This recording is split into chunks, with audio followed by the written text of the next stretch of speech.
दोस्तों ये video SSC GD 12 फरवरी 2019 third shift का सेकेंड वीडियो है। दोस्तों इस वीडियो की शुरुआत हम लोग पिछले वीडियो में जो क्वेश्चन बनाने के लिए दिए थे उस क्वेश्चन से करेंगे। जो क्वेश्चन आपके ये बोर्ड पे दिए गए हैं यही क्वेश्चन मैं पिछले वीडियो में बनाने को दिया था। तो चलिए इस क्वेश्चन का पहले सॉल्यूशन कर लेते हैं, उसके बाद इस वीडियो की शुरुआत करते हैं। क्वेश्चन है दीपक तथा विनोद की गति 19:12 के अनुपात में है। यदि विनोद की गति 84 किलोमीटर प्रति घंटा है तो दीपक की गति क्या होगी। भाई मेरे दीपक और विनोद है उसका रेशियो है 19:12, ठीक है। और ये देखो रेशियो में है, इसका मतलब इसका ओरिजिनल मान नहीं है, ये किसी बड़े राशि को काट के छोटा किया गया है, यानी ओरिजिनल को ये काट कर छोटा किया है, दोनों में से बराबर बराबर काटा गया है। अगर इसमें कुछ भी देंगे ओरिजिनल निकालने के लिए जो भी देंगे, अलग से अगर कुछ भी देंगे तो दोनों में गुना कराएंगे, अगर काटेंगे तो दोनों में से काटेंगे। तो इसमें से बड़े राशि को ओरिजिनल राशि को काट के छोटा किया गया है। अब देखिए इसका ओरिजिनल मान दिया है विनोद का 84, यानी यह 84 था ओरिजिनल में, रेशियो के रूप में 12 दिखाया जा रहा था। तो ओरिजिनल अगर 84 है, अगर 12 84 बनता है तो कितना फोल्ड है, 7 फोल्ड है। नहीं पता चलेगा ये कितना से गुना होगा, तो ऐसे तो पढ़ा आता होगा तो पता ही है, लेकिन अगर पता ये बहुत बड़ा डाटा दे दिया तो 12 का ये कितना फोल्ड है पता करना हो तो आप इससे भाग लगा देना, इसमें भाग लगा देना। तो 12 7 84, जितना मरतबा आएगा उतना से गुना, 7 से गुना इसमें तो 7 से ये भी हो जाएगा। तो 19 7 133 फोल्ड, यानी अगर ये 84 बनेगा तो ये 133 होगा, अगर ये 12 है तो ये 19 होगा। आप इसको फिर से काटिएगा तो 19 और 12 ही आएगा, 7 7 दोनों में से निकालिए, 19 7 133, 12 7 84, समझ गए। तो रेशियो में यही नियम होता है कि दोनों बराबर बराबर, जिससे गुना बराबर गुना, जो काटेंगे बराबर। 133 ऑप्शन नंबर सी होगा, ठीक है। तो जिनका 133 आया है उनका सही उत्तर है दोस्तों। अब इस वीडियो की शुरुआत करते हैं। अब चलिए अब क्वेश्चन पे चलते हैं। क्वेश्चन है एक वस्तु को 12.5% की छूट देने के बाद 5845 रुपये में बेचा गया है, तो वस्तु का अंकित मूल्य क्या होगा। ध्यान से समझिएगा कंसेप्ट को। देखिए किसी वस्तु पर 12.5% की छूट दिए हैं, 12.5% की छूट देने के बाद 5845 में बेचा जाता है, यानी बेचा जाता है 5845 रुपये में। तो बताना है कि उसका अंकित मूल्य क्या होगा। मेरा एक कंसेप्ट ध्यान दीजिएगा ना, सब जो है आपसे ऐसे सवाल कभी नहीं छूटेंगे। देखिए छूट कभी भी दिया जाता है ना तो आपके अंकित मूल्य पर ही दिया जाएगा। कोई भी कपड़ा दुकानदार को ले लीजिए, कोई भी कपड़ा दुकानदार को सामान जितना में बेचना होगा ना उससे अधिक जो है वो अंकित करेगा, एमआरपी जिसे बोलते हैं, मैक्सिमम रिटेल प्राइस, और उस पर कह देगा 10% डिस्काउंट। ऐसा डिस्काउंट देता है ना कि हम जितना में उसको बेचना होगा ना उतना ही पर आकर रुक जाएगा वो। तो छूट कभी भी मिलता है ना अंकित मूल्य पर मिलता है, ये बात ध्यान दीजिएगा। और छूट जब भी दे दिया जाता है और देने के बाद जो भी पैसा होता है वो विक्रय मूल्य में चेंज हो जाता है, क्योंकि छूट देने के बाद वो जितना में देगा वो बेचेगा ही, तो वो विक्रय मूल्य में ही तो चेंज हुआ। तो देखिए ये अंकित मूल्य को मैंने मान लिया x, ये अपने आप में 100% होगा या ये अपने आप में 1 यूनिट होगा, दोनों एक ही चीज है, 100% या 1 यूनिट। देखिए कैसे 100% के लिए बटा में 100 करेंगे, काटेंगे तो एक ही ना होगा। तो देखिए कि कोई भी चीज अपने आप में 100% या 1 यूनिट होता है, लेकिन दोनों का इस्तेमाल अलग अलग जगह है। जैसे अगर बट्टा का बात बोले तो टोटल को 1 यूनिट मान लेंगे, अगर बट्टा के रूप में अगर किसी चीज़ का सॉल्यूशन करते हैं तो कुल को 1 मानिएगा, परसेंटेज रूप में 100 मत मानिएगा। अगर प्रतिशत के रूप में बना रहे हैं किसी सवाल को तो टोटल को 100% आप मान सकते हैं। देखिए यहाँ पॉइंट वाला चीज़ दे दिया है 12.5, अगर यहाँ 20% देता ना चाहे कुछ भी तो हम इसको 100% मानते हैं, 100 में से 20 घटा के 80% का मान लिख के बना लेते, लेकिन यहाँ पॉइंट में दिया है तो हम इसको 12.5 का मान जो है ना 1/8 होता है, 12.5% का मान। हम आपको शॉर्ट ये 12.5, 16.2/3, 11.1/9, 9.1/11, 33.1/3, 67.1/2, 14.1/7, इन सारे का मान जो है हम शॉर्टली आपको एक वीडियो बनाकर आपको याद करवा देंगे। हमारे पास उसका टेक्निकल अप्रोच भी है याद करने का। अभी फिलहाल आप लोग इसको मानिए, ऐसे आप जिसको चेक कर रहे हैं वो चेक भी कर सकता है। 12.5 और बट्टा में 100 कर दो, परसेंटेज के लिए पॉइंट के लिए 0 करके काटोगे तो 1/8 आएगा। अब देखो इसमें कमी बोला है, जब कमी बोलेगा ना तो इसको अंतर ले लेना, घटा लेना। तो कमी देने के बाद 1/8, ये तो 12.5 का मान होगा। कमी बोलेगा तो इसका अंतर लेंगे और 8 1 का अंतर 7/8 होगा। वृद्धि बोलता तो आप 8 1 9/8 करते, यानी जोड़ लेते, ठीक है। तो ये भी जो है ना ये 100 में जुटने के ही बराबर है या घटने के बराबर है। तो ये 7/8 जो है ना ये 7/8 जो है भाई यही विक्रय मूल्य के बराबर हो जाएगा। ये जो 1/8 है ना, वो कमी का मतलब होता है 100 में से घटाना। तो 100 के जगह पे हम यहाँ बट्टा का बात करें तो यहाँ 1 में से घटाएंगे ना, तो देखिए 8 कम 8 में से गया 7/8 ही आएगा। ठीक है, तो ये घटा कर ही हम ये कर रहे हैं, 1 में से यहाँ घटा रहे हैं, क्योंकि बट्टा का बात बोले तो इसको 1 मान लिए हैं, तो 1 में से घटाकर अगर परसेंटेज से बनाते तो 100 में से घटाते ना, तो 100 में से 12.5 घटाते तो 87.5% आता, और 87.5% का भी मान हम इसके बराबर करें तो 87.5% को आप अगर ऐसे काटोगे ना तो ये भी 7/8 ही आएगा काटोगे तो। इसी को मैं शॉर्टली मैं बताया हूं। ठीक है, तो 7/8 ये विक्रय मूल्य हो गया। ठीक है, और 7/8 जो है 5845 के बराबर हो जाएगा। अब इसको हमने 1 यूनिट माना है अंकित मूल्य को, तो 1 यूनिट का मान निकाल लो, बात खत्म। तो 7/8 बराबर में हो जाएगा हमारा 5845, 1 यूनिट का मान हो जाएगा 5845 गुने हो जाएगा 8, अब बट्टा में हो जाएगा 7, 7 8 56, 2 24, 7 21, 3 35, 7 5 35, ये 8 5 40, 0 हासिल 4, 8 3 की 24, 4 28 के 8 हासिल 2, 8 28 64 जो 6680 रुपया इसका अंकित मूल्य हो जाएगा। ठीक है, तो 6680 ऑप्शन नंबर ए में ही है, यही आपका आंसर हो जाएगा। ठीक है, अगर ये 1 यूनिट वाला बात नहीं समझ में आया हो, पहली बार अगर आप देख रहे हैं, थोड़ा सा बैक आकर और इसको फिर से समझ लीजिए। ठीक है, आगे बढ़ते हैं। अगला सवाल है 1250 रुपए की एक राशि साधारण ब्याज की दर से टी वर्षों में 5625 रुपए का ब्याज देती है। यदि वार्षिक ब्याज की दर 7.5% है तो टी का मान क्या होगा? तो ध्यान दीजिएगा मेरे भैया, ये 12,500 रुपए है। ठीक है, की धनराशि है, रेट हमारा 7.5% दिया है, हम इसको 15/2 भी कह सकते हैं। ये इसलिए कर रहा हूँ ना क्योंकि बाद में ये इसी में चेंज हो जाएगा, और ये टाइम आपका नहीं दिया है, लेकिन एसआई दिया हुआ है हमारा 5625। अब ध्यान दीजिएगा, किसी भी साधारण ब्याज का अगर क्वेश्चन बनाना है, ब्याज के रूप में उसे चेंज करना है, तो रेट में टाइम से गुना कर दो, जितना परसेंट आएगा इस मूलधन का निकालो, ब्याज के बराबर हो जाएगा। तो क्या करेंगे, रेट में टाइम से गुना करेंगे तो 15/2 और गुना में हो जाएगा टी। रेट है 15/2 और गुना में टी। अब परसेंट के लिए बट्टा में 100 आएगा। किसका ये करेंगे, ये इतना परसेंट किसका निकालेंगे, मूलधन का, यानी 1250 का। तो ये आपका ब्याज दे देगा ये टोटल, यानी 12,500 रुपए का रेट में टाइम से गुना करेंगे तो आपका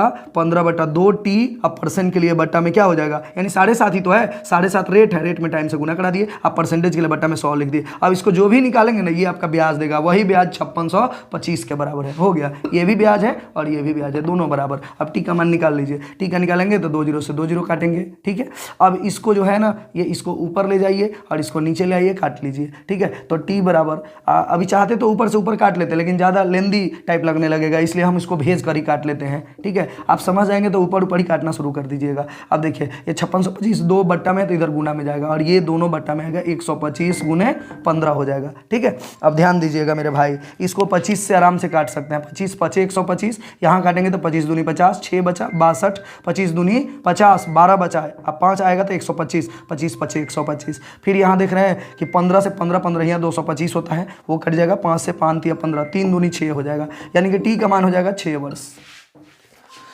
6 वर्ष जो है ऑप्शन नंबर सी में है, यही आपका उत्तर हो जाएगा दोस्तों। उम्मीद करता हूं कि यह समझ में आ गया होगा। इसको आप स्क्रीनशॉट ले लीजिए या नोट कर लीजिए। अब अगला प्रश्न देखते हैं दोस्तों। अगला प्रश्न है, एक्स वाई से 30% कम है तथा जेड एक्स से 50% कम है, तो जेड वाई से कितना परसेंट कम है? ये सवाल को ना पहले आप एक्स वाई और जेड लिख लीजिएगा रेशियो के रूप में, और एक्स वाई से 30% कम है। ठीक है, तो एक्स जो है वाई से 30% कम, जिससे बोला ना उसको 100 मान लीजिए। 30% कम बोला है, ये एक्स जो है, पहले तो ऐसे लिख लीजिएगा, एक्स जो है वो वाई से 30% कम है तो ऐसे कर लेंगे। ठीक है, और बोला है कि एक्स से 50% कम है जेड, तो जेड एक्स से 50% कम है जेड। पहले ऐसे डाटा बना लीजिएगा ना, ताकि किसको 100 मानना है पता चल सके। पता है, यहाँ से शुरू हुआ, यहाँ आया, फिर यहाँ गया, यानी शुरू कहाँ से हो रहा है, यहाँ से, तो इसी को 100 मानेंगे। तो अब बताइए, ये y से ऐसे एरो दे दिए हैं ताकि पता चले कि ये कम भी है तो किधर से है। तो देखो y से x जो है 30% कम है तो 100, तो ये हो जाएगा 70, और इससे ये 50% कम है, तो 70 का 50% होता है आधा, आधा कम करेंगे तो यहाँ बचेगा 35। ये तीनों का मान आ गया, एक्स वाई और जेड का मान आ गया। तो क्वेश्चन क्वेश्चन है कि जेड वाई से कितना परसेंट कम है। जेड जो है ना वाई से कितना परसेंट कम है, तो 100 से जितना कम होगा उतना ही परसेंट कम होता है। इसमें वहां से लगे वो नीचे करके बनाने की जरूरत नहीं, क्योंकि यहाँ 100 है तो परसेंट भी 100 पे ही लिया जाता है ना, इसलिए 100 से 35 जितना कम होगा उतना ही परसेंट माना जाएगा। तो 65% कम हो जाएगा, 65 कम है इसलिए 65% कम। तो ऑप्शन नंबर बी आंसर हो जाएगा आपका। अगला प्रश्न देखते हैं। अगला प्रश्न है कि यदि धीरज एक 100 मीटर चौड़ी सड़क को 25 सेकेंड में पार कर सकता है तो धीरज की गति क्या है। ये तो बहुत आसान है, गति या चाल। चाल बराबर होता है दूरी अब बट्टा में समय होता है। अब बताओ 100 मीटर चौड़ी सड़क है, उसको कोई अगर 25 सेकेंड में पार करता है, एक जाति में है मीटर है सेकेंड है, मीटर प्रति सेकेंड, यानी 4 मीटर प्रति सेकेंड से यह चल रहा है, इसकी गति है। तो ऑप्शन नंबर बी आंसर हो जाएगा। ठीक है, 4 मीटर पर सेकेंड। फॉर्मूला बेस्ड क्वेश्चन था ये। अगला क्वेश्चन एक चार्ट, पाई चार्ट है, वो आपके स्क्रीन पे गया होगा। इसमें 7 राज्य हैं। वार्षिक बर्फबारी को ये दर्शाता है, सातों S1 से लेके S7 तक है। बर्फबारी को देश की कुल वार्षिक बर्फबारी के प्रतिशत के रूप में दर्शाया गया है। ये टोटल जो है ना वार्षिक बर्फबारी को जो है बर्फबारी को ये दर्शाया गया है प्रतिशत के रूप में। टोटल मिलाकर यह 100% है। यदि देश द्वारा वार्षिक बर्फबारी 700 सेंटीमीटर है, यानी कि वार्षिक बर्फबारी का मतलब है ना कि कुल 100% का मान आपका 700 सेंटीमीटर दिया है। ठीक है, 700 जो सेंटीमीटर है ना बर्फबारी, ये वार्षिक बर्फबारी है, वार्षिक है, और ये 100% का मान है, मान टोटल का मान है ये। ठीक है, तो आपसे क्वेश्चन पूछा है कि S5 द्वारा मासिक बर्फबारी क्या होगी। देख लो यहाँ ध्यान से समझना, यहाँ वार्षिक दिया हुआ है बर्फबारी 100% का मान, आपसे S5 का जो है ना वह मासिक बर्फबारी पूछा है। S5 द्वारा का मासिक बर्फबारी, मासिक बर्फबारी आपसे क्वेश्चन में पूछा है। तो पहले S5 का जो प्रतिशत है ना वो वार्षिक का है, तो पहले S5 का ना जो 12% दिख रहा है आपको S5 का, वह वार्षिक बर्फबारी पहले निकालो। तो S5 का वार्षिक बर्फबारी पहले निकालेंगे। यहीं पे बहुत लड़का ध्यान नहीं देता है, वार्षिक और मासिक पे गड़बड़ा जाएगा। अब बताओ S5 का जो वार्षिक बर्फबारी है 12% है, तो टोटल का 12% पहले निकालो, यानी 700 का 12%, तो 12% हो जाएगा 1284 सेंटीमीटर। कितना लड़का इसको ऑप्शन में देखेगा, ऑप्शन नहीं है। ठीक है, क्यों? क्योंकि यहाँ वार्षिक बर्फबारी यानी 12 महीने का है। आपसे क्या पूछा है? मासिक, तो 1 महीने का पूछा है, तो 84 में हम 12 से क्या दे देंगे भाग, क्योंकि ये 12 महीने में 84 है, तो 1 महीने में कितना होगा, 12 से भाग 7 सेंटीमीटर। यही आपका आंसर होगा, ऑप्शन नंबर बी आंसर होगा। ठीक है, तो इस बात पे ध्यान दीजिएगा, ये सब छोटी छोटी बातों पे, नहीं तो ऑप्शन कितना में 84 भी दिया रहता है। बहुत सारा लड़का को 84 आता, आंसर पहले मार देता, उतना नहीं है तो फिर आदमी ध्यान देता है। लेकिन पहली ही बार में आप ध्यान से बारीकी से पढ़ोगे तो ऑप्शन में कुछ भी दे आप सही उत्तर मारोगे। तो अच्छे से पहले क्वेश्चन को पढ़ लेना और समझ लेना। अगला प्रश्न देखते हैं भाई। अगला प्रश्न है सिंप्लीफिकेशन का प्रश्न है। 4/5 भागा 5/8 माइनस 7/5 प्लस 2/15 का 3/2 भागा 4/5 क्या होगा। इसका मान पूछा है। ये बोर्ड मास से बनेगा। बोर्ड मास बहुत वीडियो में आप लोग रेगुलर जो देखते होंगे उनको ये सब याद हो गया होगा, समझ में आ गया होगा। देखो बोर्ड मास में है पहले ब्रैकेट का काम, फिर का फिर भागा का। तो पहले ब्रैकेट के अंदर पहले इस भागा को क्या करेंगे कि पहले चेंज करेंगे। 3/2 भागा है तो दाहिने से पलट देंगे 5/4, 5 दिया 15/8, ये टोटल मिला के 15/8 हो जाएगा। हम मिटा कर लिखते हैं क्योंकि लंबा चला जाएगा, इसलिए मैं यहीं पर मिटा कर लिख दे रहा हूँ, आपको समझ में आना चाहिए। तो ये 5/8, ठीक है। और यहाँ पे पहले का था 2/15, का माने गुना। अब 15 से 15 कट जाएगा, 2 चौके 8, यानी 1/4, यानी प्लस के इधर टोटल का मान जो है 1/4 आ गया। अब हम ऐसा एक लाइन लिखते हैं थोड़ा ठीक से। ये हो गया 5/8 माइनस 7/5 प्लस 1/4।